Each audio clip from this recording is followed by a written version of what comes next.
근데 가장 많이 보였던 게 그거죠. 그때도 원조 교제가 되게 많이 성행했었어요. 그래서 남자들을 만나고 하룻밤 재워주는데 가서 잠을 자기도 하고 그러다 보니까 낙태를 2번이나 하게 되고 임신을 하게 되는 경우도 있었는데 또 그거 할 때는 자기는 좀 사랑을 받는다는 그런 사실 이게 중독이거든요.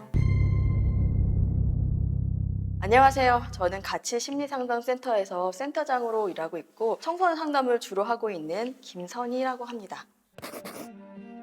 그때는 정말 늘 사건 사고였죠.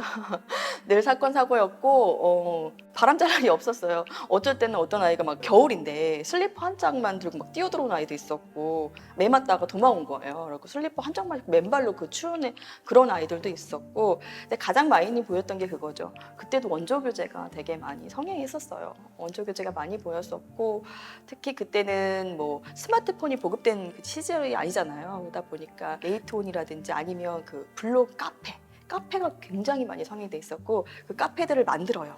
그래서 그런 아이들이 거기 가입을 할 수 있는데 그 가입 자체가 조건이 있어요. 몇 세 이하까지. 그래서 그 가입하면은 거기서 이제 들어올 수가 있고요. 근데 너무 안쓰러운 게 그거예요. 애들이 가출을 하면 먹고 자고 뭐 이렇게 해야 되는데 돈이 없으면 그걸 할 수가 없어. 해결이 안 돼요. 그러니까 이들은 돈을 벌기 위해서 성매매를 하는 거죠. 그래서 원조 교제를 하는 거고 그러니까 그런 부분들이 가장 마음이 아팠던 사건들이 되게 많았어요.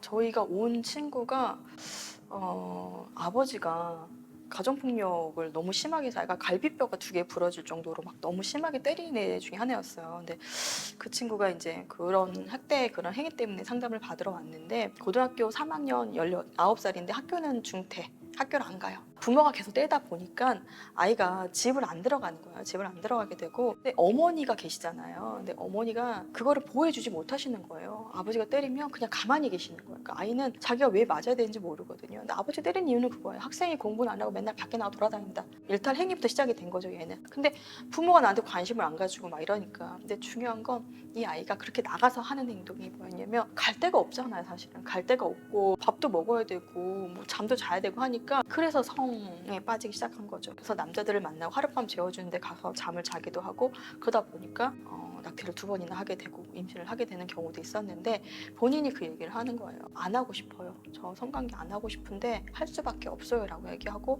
또 그거 할 때는 자기는 좀 사랑을 받는다는 그런 사실 이게 중독이거든요. 이게 착각이 된 거예요. 뇌에서 착각하고 있는 거예요. 내가 그 관계를 하는 동안 사랑받고 있다. 사랑 아니거든요.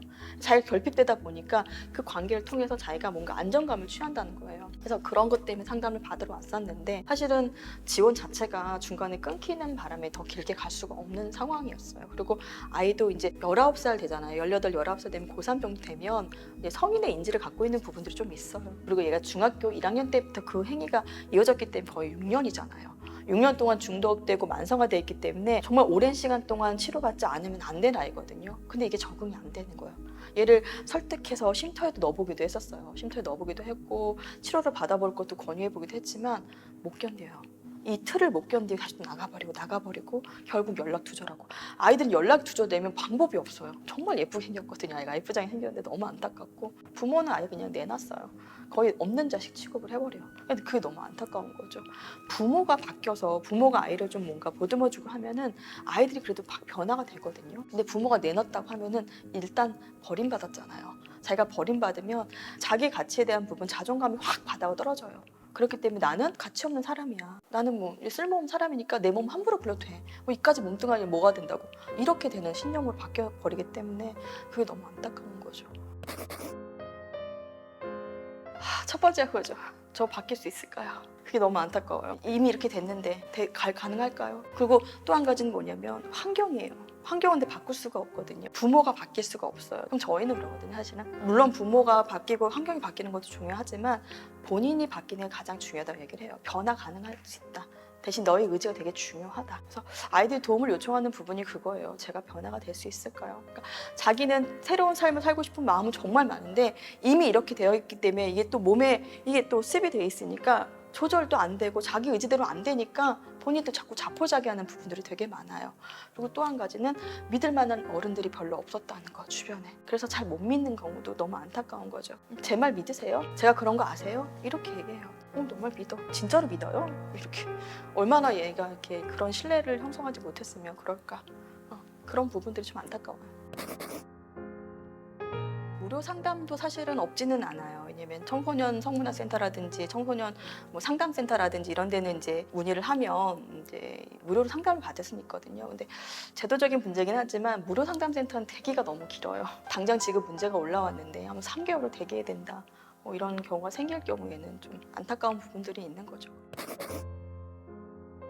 물론 이게 좀 비용을 갖고 계신 분들은 괜찮은데 취약계층인 경우가 더 많아요. 이렇게 중독이라든지 이런 게 나온 경우는 잘 사는 집에서 나온다기보다는 힘든 상황에서 나오는 경우가 많기 때문에 저는 우리나라에 바우처 제도가 있거든요. 그러니까 바우처 제도라고 해서 취약계층한테 나라에서 일정 금액 정도로 이렇게 지원해주는 제도가 있어요.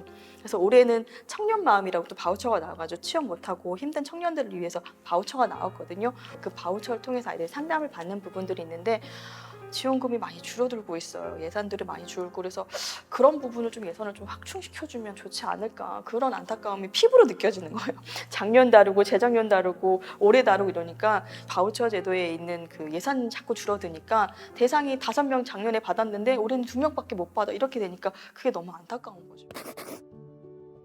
계기라고 하면 제가 이제 가출쉼터에서 오래 근무를 했거든요. 가출쉼터에서 아이들을 만나다 보니까 그 아이들이 진짜 막 그 추운 겨울날 뭐 옷도 안 입고 막 이렇게 여름 옷을 입고 오는 아이들도 있고 밥도 못 먹고 오는 아이들도 있고 눈치 보고 막 맞고 오는 아이들도 있고 여러 아이들을 되게 만나게 됐어요. 근데 첫 경험이 되게 중요하다고 하잖아요. 제가 아이들의 경험이 그랬거든요. 저도 이제 중고등학교 시절 때 막 정서적으로 힘들었던 그런 시절도 떠오르기도 하고 이 아이들한테 내가 뭔가 도움이 되는 사람이었으면 좋겠다라고 하는데 그 일을 하면서 되게 보람을 많이 느꼈어요. 그리고 아이들이 좀 마음이 그래도 풀어지고 저한테 막 이런저런 얘기도 하고 고민 얘기도 하고 상담 얘기도 하는 그 과정 속에서 나는 이 일을 계속 해야 된다. 난 아이들을 만나야 된다. 이건 나의 숙명이다. 그런 생각이 그때 들었던 것 같아요. 그래서 그 일이 지금까지 쭉 이어지고 있는 것 같아요. 뭐랄까 세상이 좀 더 각박해져 간다는 생각이 자꾸 드는 게 관심이 너무 없어요. 아이들의 관심이 없고 그 행동에 대해서만 막 다그치고 혼내고 그러거든요. 과정 없이 행동만 나오지 결과만 나오진 않거든요.